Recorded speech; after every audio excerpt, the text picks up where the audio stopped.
Okay, can you see my SharePoint? I just see, PowerPoint. yeah, it says the state of our case Okay, went okay. on. So today I want to present state of front-end development of our case next project. So we spent a lot of time for that and a lot of aspects, trying to review a lot of aspects we worked on. So we will start with the visible parts like components, smart UI controls, dynamic form, and also we will review application of our case, how we can use it, and good practices what we use in our library, like a code quality control, documentation, and some automation aspects. So let's start with a big picture of our library. So most visible part of library is UI components. Library we worked last year is big, so I want to review step by step because to make it more easy to review. So most basic and simple of these elements are UI components. So they don't provide any complex logic. Like a good example of UI components is a button with a few states like enabled, disabled, invalid, etc. Some of these components have very basic validation. Another level of complexity are smart controls. They can manipulate by complex data structures. Also, they can be configured. They have a lot of options to customize, change template internally, and behavior. And good example is like a pagination or data grid or file list view. So next library is a dynamic form. This is our lovely part, but it's huge. In few words, we can use this library to render form on the fly. Just load configuration from the server and render any UI controls we have in our library. So, but dynamic form can't use directly UI components and smart controls. That's why we have form controls. Actually, it's just a wrapper around all of these components and controls to be able to render it in dynamic form. But sometimes we have very specific controls in form controls. For instance, Boyan Miskovsky developed user picker component for one of our proof of concept, and it was so good. That's why we included into this library.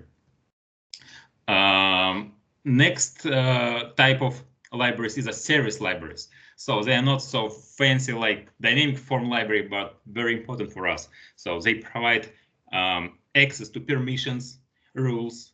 Also, it helps us to build routing inside of application, especially dynamic routers. So, and also very important, interesting part is the lookups management. So right now we get information for dropdown, for list, etc. Some static, relatively static information. We load it into lookup and keep it in local storage to avoid any additional requests to the server. Next level is a modules. Modules also libraries, but they represent high-level feature of application. For instance, we have administration module, user profile management module, workspace. Entity is a very special module. It's kind of a dynamic form functionality, but it can manipulate only few types of data like documents, cases, tasks, etc. We can customize this entity model to show any form, any lists, etc. And we can manipulate by this type of data. Also, you can see that theme library is placed separately. Normally, in Angular projects, all styles, all CSS, and assets belong to components. But we are working on a very special type of library. So in one of our requirements is to be sure that developers can change appearance and theme of application without any deep source code modifications. So most often it relates to colors, fonts, maybe component size. So it doesn't require many things to update. So that's why we keep it separately. So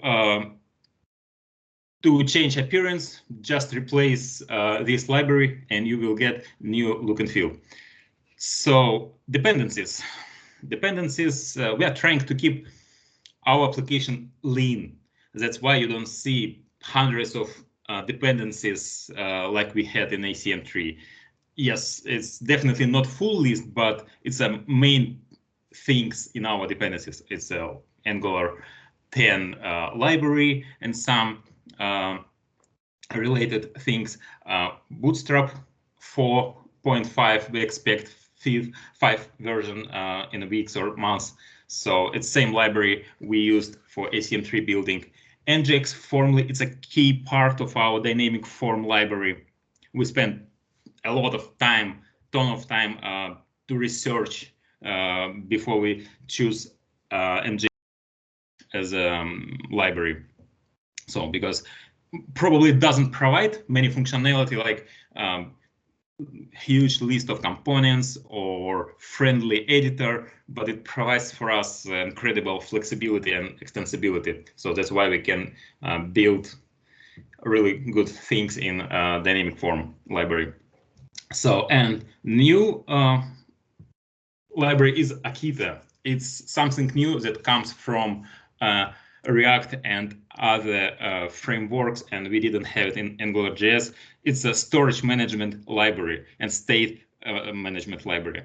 So we can store our data in one place or different places and synchronize it with a server between components, etc. So we can use it like a some kind of database on our front end in our browser. So we can execute queries, cache data, etc. So what we can do with this library? So we can create a web application, just a regular single page application like we did before. We can create a web component. I remember we had workshop dedicated to web components. It's good replacement for iframe and helps us to integrate one application inside of another application. So without any broken functionality and appearance. And also we can create new library that is based on our basic functionality. For instance, you have you can create like a health insurance based oriented library that contains very special components and functionality, but you don't need to create it from the beginning. So you can just rely on our case library. So what's next? UI components gallery library. So first, we have created tons of UI components for last time. Most simple, but also important, it's icons. We have a lot of icons, more than 100, but we didn't take just one bundle like we did before. All of these icons was selected by AJ from different sources, for different libraries. Some of these icons were created from scratch. So, and we had a task to combine all of these SVG icons and make them consistent and combine into one SVG sprite. So that's how we can minimize size of transferred data and number of server requests. So right now, everything is combined into one sprite and it's easy to load and manage. Next is buttons. So it's the most popular element of our library, used everywhere, different system colors. You can see animated progress element. So we can use icons from previous section and different stylistic things.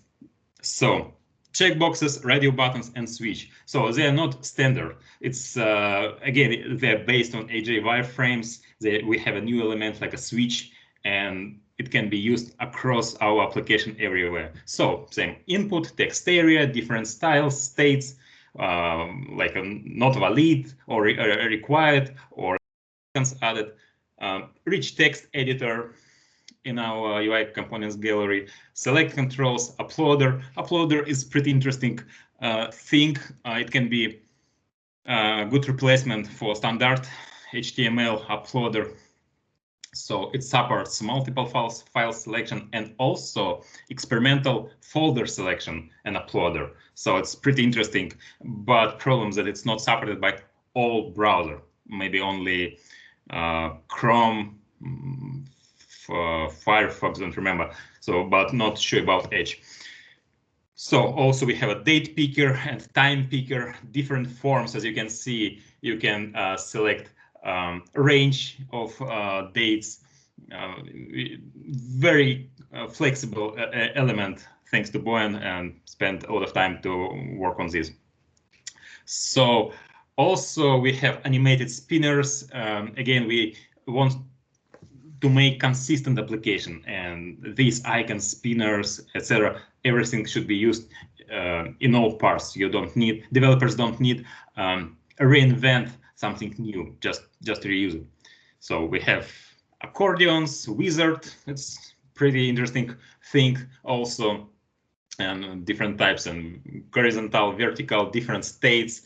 Sometimes the user can go through the steps without any blockers, or user has to complete some steps to go to the next level.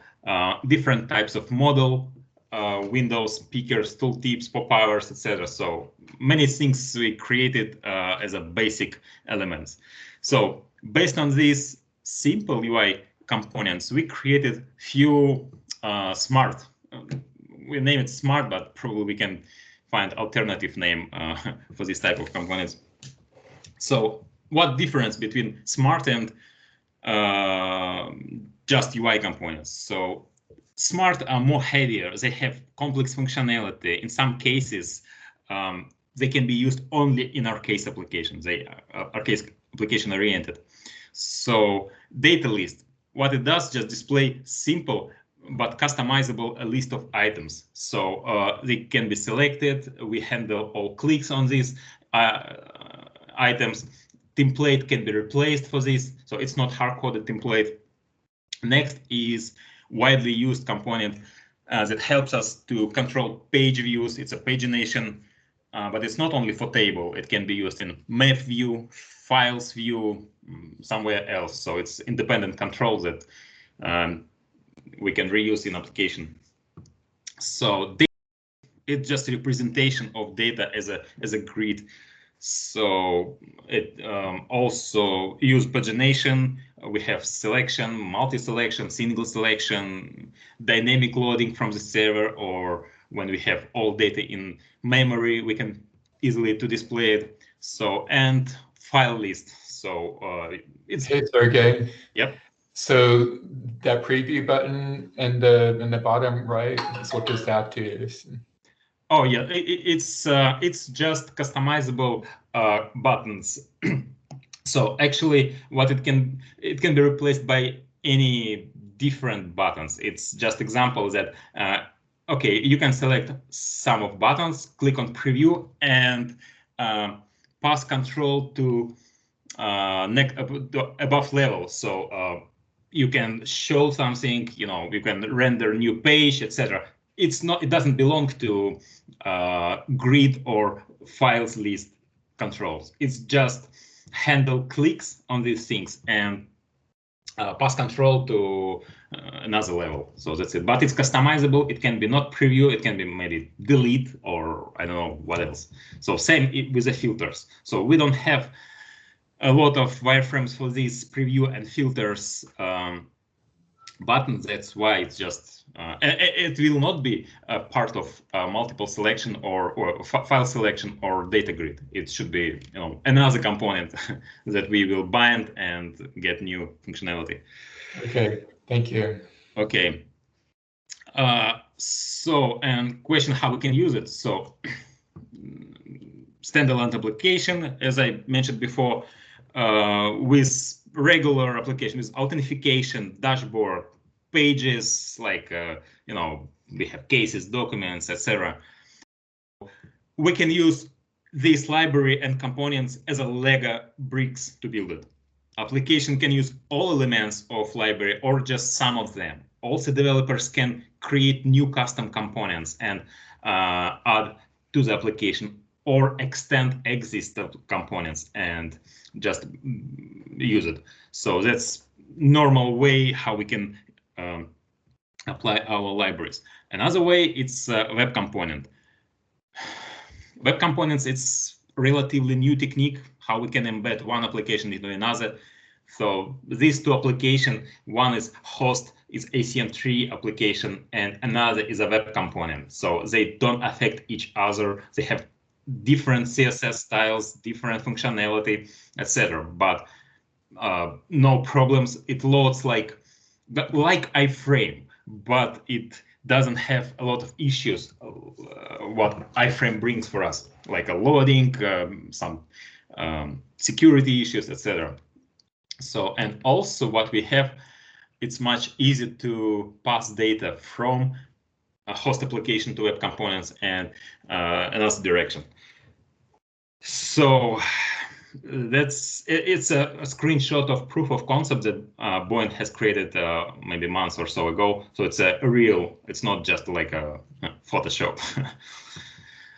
So next that I mentioned, yes, it's a library. So library, we create, let's say, government-oriented library that contains some special forms, I don't know, maybe functionality, services, etc. So, and you don't need to create it from scratch. Just reuse, rely on our case library and create new features, new components, etc. So I think it's pretty good.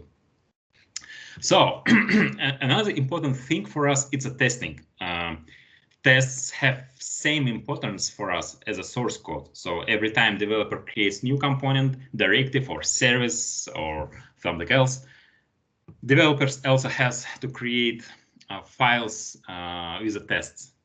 After every library test, we can get coverage report, like you see on the right side, that shows how many statements, functions were tested, how many lines of code were covered. In industry, 70–80% is a reasonable goal for most of projects. And if you're trying to reach higher goal, it takes more time, it's more expensive, and sometimes you still will not get all bugs and possible issues. So our coverage, current coverage is 70–80, and we are trying to keep it over 75%. Documentation. So it's super important. We always have a new developers that come to the projects and they spend time trying to understand what happens here. And also, I know we have a plan to publish our case project as an open source to the GitHub. That's why it's important to keep project very well documented. And also we want to have a comfortable and friendly to developers library that's easy to use. Another important reason to build documentation is to build a very good documentation is some documentation system we use in our library, like a Compodoc. I will show you later. So it takes information from source code and build like an API documentation with all relations, interfaces, classes, models, etc. So, and if you have very well documented source code, you will get good paper documentation for this source code. Also, it's important code formatting. We use Prettier tool that performs format every time when developers commit source code. So right now, we don't have any double or single quotes, disputes, or 2 or 4 spaces indentation.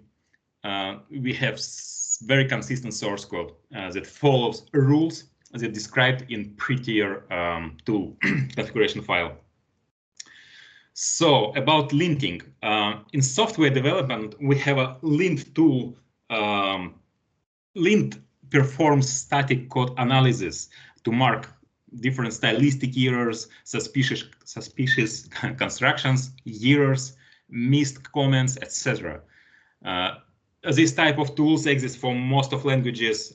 For TypeScript, we have a TSLint. For JavaScript, we have ESLint. All of these rules can be modified in special file. So we can make project more strictly to follow all rules, but it's hard, really hard to follow all of them, or give developers some freedom. But when we get freedom in source code, we get a mess. So we are trying to avoid it. So we on the middle of these restrictions. So, but problems that people can ignore or forget to execute this lint tool. It's a real tool. It's a like CLI tool. You can execute it. It shows you a problem, but developers can ignore it. So that's why it's important to set up IDEA or Visual Studio Code or another development tools to highlight this problem, so developers can't ignore it anymore. So, and every time when developers push the code, it's good practice to execute TestLinter for modified source code as minimum. And we plan also add TestLint to building pipeline on our server. So right now we have coverage about 90% of documentation coverage. So all our methods, properties, etc. Are hopefully well documented. So next slide, I just gonna show a few rules that helps us to reach this number. You know, in JavaScript and TypeScript, we have more freedom, and as a result, more mess than in Java or C# code and similar strict languages. So developers can ignore message parameters, type definitions, and also they can avoid any return type declarations. So we set it up few rules that helps us. And as you can see, for instance, it's just example of what developers see if comment for method is missed. It's highlighted. If message parameter type is missed, it's another error. So yeah, it's normal. It's a well valid source code for TypeScript, but from my opinion, it's not really good for readability and code quality. So also when you developer avoid any return declaration, it's also yeah, it shows error. So these simple rules, if you have a TypeScript project, it will help you to make code more clean and readable. So next stage, it's a wiki documentation. So our knowledge base, I believe that all documentation should be part of source code repository. We keep it in markdown format. It's easy to convert to any HTML, Word, PDF, etc. A lot of tools. Also, we can import it into Confluence like we use it right now. But I remember times we had a GitHub, wiki in GitHub, in GitLab, right now in Confluence. Probably next stage, GitHub again. So that's why I try to keep it independent on these systems. So, and it makes us much easier to import to any system or export to convert to PDF Word if it's required for management, for documentation or something. So, and also why it's cool to keep it in Markdown, you can use any preferable editor. So in our case, it's IntelliJ, Visual Studio Code, or some different open source tools to edit Markdown. So components library, yes, also it's a part of, we can say it's a part of documentation. Every time when you start on working on new project, you can see what components do we have. Maybe something is missed. So you can open Storybook. It's a part of our project. It's like a application. So you can start it and to see all avatars, buttons, colors, data grids, etc. How it looks in the real. It's not just, you can click, you can modify, select number of change pagination controls, etc. So, and to see how it works, it performs a really good experience. It gives you a very good experience how it looks. So, and also we can perform some UI testing. We don't do it right now. Not sure that we really need it, but it's possible to execute some UI testing. And also you can see how it looks in different resolutions. You can change resolution of your screen or for your browser and to see how it change components. So yes, as I mentioned before, also we did a lot of not a lot of some changes in our IDE for better quality code. It's a prettier. It's for formatting TestLint for code quality and missed comments and some strange structures that developers can do. And commits, and it's I missed these things, but it helps us to commit better messages in a Git. So it's about formatting Git messages, let's say. So what we did for automation: first, we create SVG sprite that is based on 100 icons. I know many developers use Draw.io tool to draw diagrams, etc. So we have a automated task that converted into PNG and embedded into Wiki documentation. So also we have a task to export Markdown Wiki to Confluence. We have a lot of tasks related to internalization resources. We can build web components, build NPM packages. We have a local NPM registry for testing how it looks in NPM registry,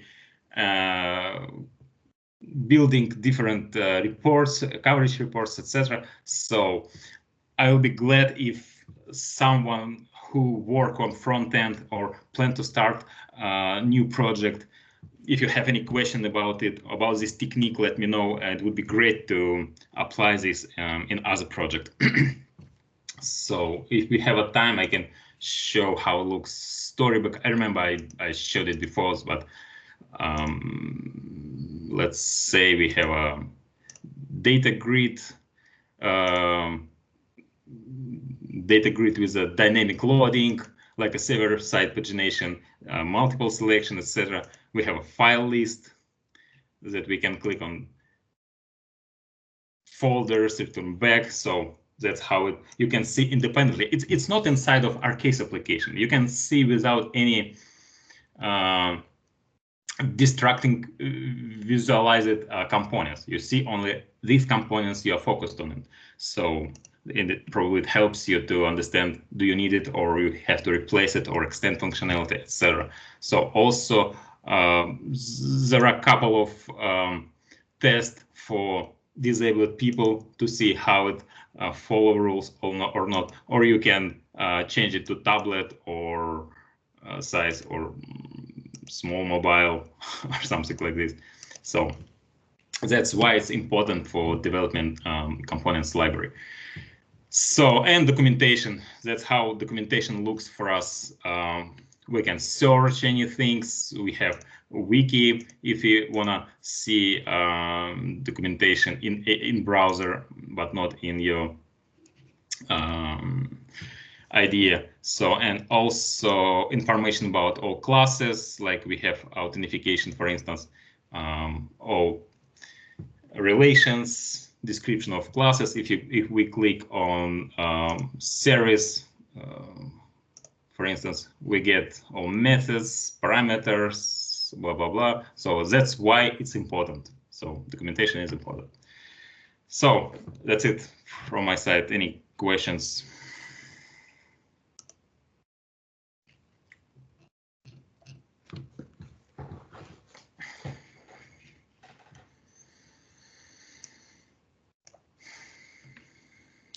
Perfect. Hey, Sergey. So first of all, thank you for going through this. It's impressive all the work that's been done on the ArcCase Next team.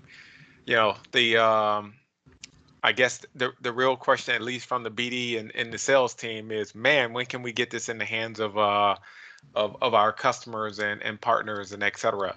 So I know that's you know, not something to be answered on this, but it looks good. I look forward to really getting to the point where we can all be all into ArcCase Next and moving forward with it. Thank you. Yeah, very good engineering here on the REST or the API side of the ArcCase.next team. And now we know these things that we should be doing, right? The documentation and the linting and the formatting and whatnot. So now we have kind of examples of the kinds of things that we should think about. Not all these code quality tools are in place yet on the service side of things. So it's all good. Mm-hmm. Yeah. So I'm interested in, you know, the non-ArcCase folks that may be on the call and not looking at this now, and for projects that they're working on or future projects, to at least think about it and see, can we leverage this or should we leverage this toolkit for, you know, any custom UI applications that we're building, and if they have any thoughts there. But if so, then, you know, making this into a framework that I know you've talked about this, Dave, also, that we leverage for ArcCase as well as just any other project that we're doing. Yeah, this here is a general purpose UI framework. I mean, I don't think there's much in here that, or anything in here that is really specifically tied to ArcCase. It could be used by any project. Perfect. Perfect. So then I know the NERC team has to build a portal. So I don't know if we're at the position where we can actually use this for that, but that may be something that we can consider there also. It depends on what functionality do we have in Portal. Do we have something, or we doing it from the beginning? So we have to discuss it. Yes. So sure. Because when we started work on it, we oriented on mostly on ArcCase. We tried to keep basic UI components universal to be reusable in all projects, but probably some in real application requirements, maybe some missed, and it would be great to extend it to meet most of, and make it more flexible and meet all requirements. So, but we have to discuss it, yes, if it's needed. Perfect. Okay.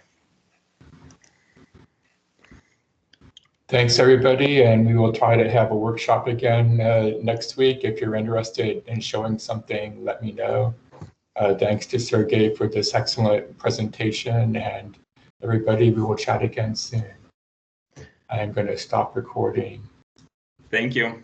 Thank Bye. you. Thank you so much.